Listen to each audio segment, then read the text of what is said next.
再来这个，我们知道这个稍微看一下哈。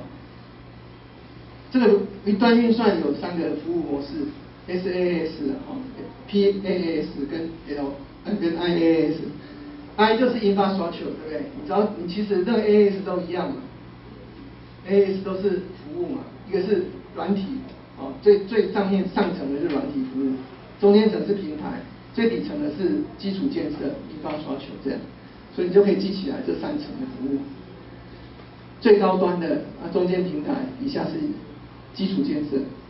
那云端还有一些部署，叫公有云、私有云，这个稍微看一下，社群云这些 hybrid 混合云等等，这个不是很重要，但是有这些东西稍微注意一下就好。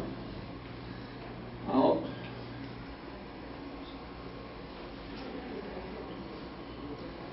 那到这里是一个段落，我们来看一下，其实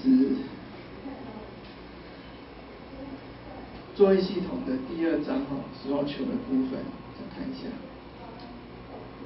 作业系统提供哪些 service？ 这一章。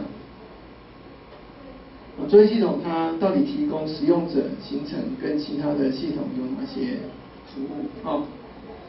然后有一些我觉得都很琐碎这个相当琐碎的资料。我们再看一下刚才那个这个网站我们来看一下。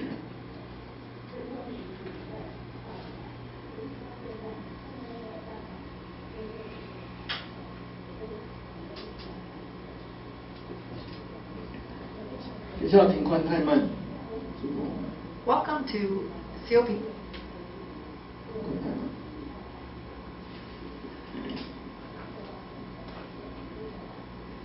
B4610 Computer Operating Systems. This is Unit 1 and an introduction to operating system concepts.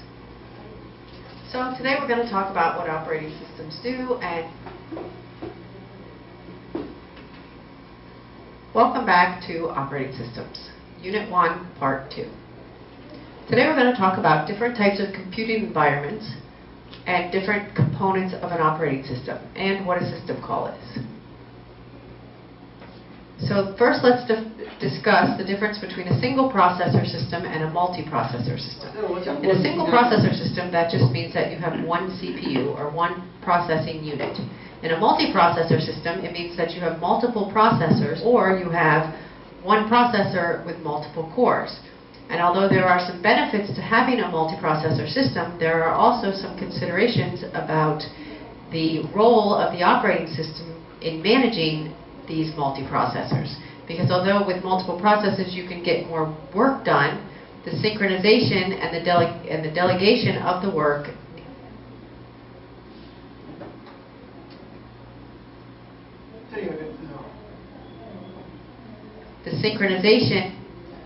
synchronization 这个字是什么？知道吗？同步同步同步这个单字在作业系统也很重要，同步跟非同步。最常见的同步跟非同步，你想想看。假设我们昨天防疫大会也通过一个办法，像我们班上只有50个同学，我就可以拆2班上，一班就用视讯。比如说我们隔壁教室现在空的，有一半人去隔壁教室，因为他的教室太挤了。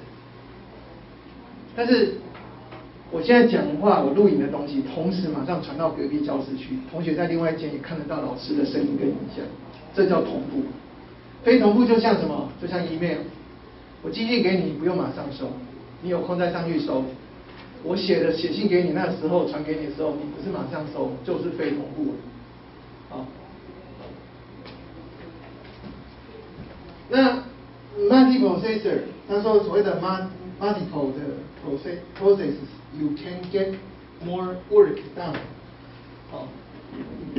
就是说，在电脑在处理的时候 ，I/O 之间呢 ，I/O 跟有很多地方都需要同步。你 I/O 里面的 data， 你不是传一份到主机体，这2个主机体到我们的主机体去，可能你做了一些计算，改变的内容，你要再写回去 I/O， 这叫同步来写，我的资料就会不一致的现象。And the delegation of the work needs to be managed, and so the operating system once again needs to use overhead, which means use the resources to manage these resources. So there are different ways that a multiprocessor system can be organized, and one way is by using a asymmetric multiprocessor system. And in this type of system, symmetric 就是对称性的，对称就可以对称性做。what happens is one of the processors is the master and the other processors are slaves. So if you have an asymmetric setup, you will have assistance with your management with the processing units. If you have a symmetric setup, that means that all processors are treated as peers and all the management is done by the operating system. And one more thing about systems, multiprocessor systems, in addition to having multiprocessor systems, there are clustered systems. Clustered systems are those systems that are separate computer systems. They have their own clock and their own resources, but they work together in some type of network as if they were one system. So again, there are different considerations on how the management is done in a single processor system, a multiprocessor system, a symmetric multiprocessor, or an asymmetric multiprocessor, or a clustered system. And then the last topic I want to bring up is the concept of multiprocessing versus multiprogramming. Multiprogramming is just a system that allows multiple processes to be active on the system. 这有定义哦，就是所谓的 multiprogramming 的 system 多元程式规划系统 allows the multiple processes to be active on the system， 就允许多个程式在我的系统里面，这叫多元程式规划的系统。At the same time. So you can do multi-programming on a single processor system. You just need to switch between the processes. 可是如果你在一个 single process 的系统，虽然它是你要执行 multi-programming 多元程式规划，在一颗 CPU 里面的系统，你需要怎样 ？You need to switch between the process， 就是说在行程之间要做 switch。现在执行 A 行程，过一下子执行 B 行程，请问这会有哪些负担？我再讲一次哦，这有一个重点，下一章会讲。我在多元程式规划里面，这个时间点是执行 A 行程，过了千分之一秒换执行 B 行程，我要做 switch， 为什么？什么叫 switch？switch 是交换的意思。我讲一个例子哦，你想看看。我一般你写过程式嘛？如果你程式执行到一半被中断了 ，CPU 去服务另外一只程式，可是服务另外一只程式过一阵子，它要回来执行你的程式，它总不能从你假设你的程式是200行，你刚才执行到100行，被你的控制权 CPU 控制权去被拔走了，去服务另外一只程式。它服务完，它回来服务你的程式的时候，它还要从头开始执行吗？不用，从101行开始，对不对？那么要怎么做？你前面执行到100行的结果要存到哪里去？好，对不对？而且你执行到一半，我的 CPU 里面的暂存器都有一些预设的，都有一些值啊，你执行到一半的值啊，这些值要存到哪里去？你可能开一个档案还没结束，这个档案也要记录啊。所以当我做这个 switch 的时候，我就要多记录一些事情。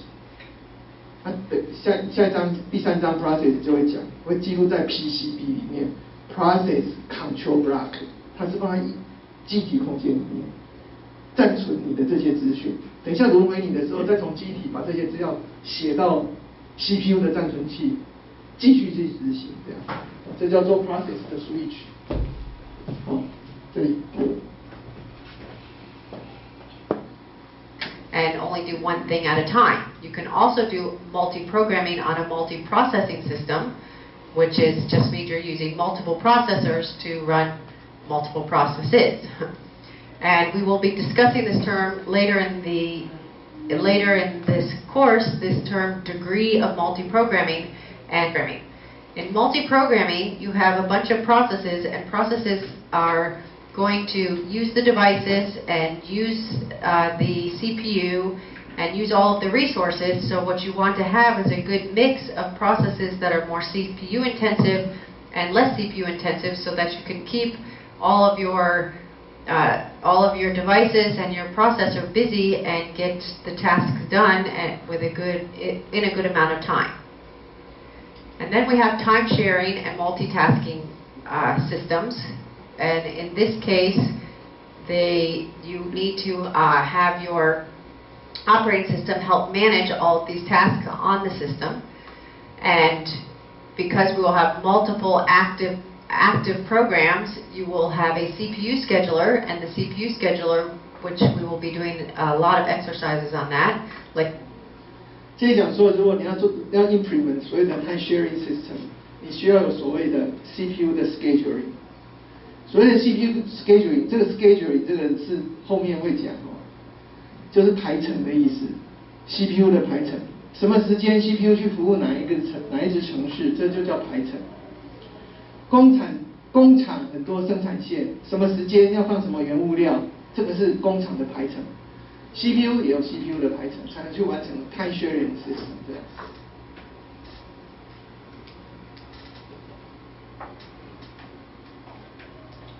Operating system once again needs to this and your processor busy and get the task on the system. They get onto the CPU.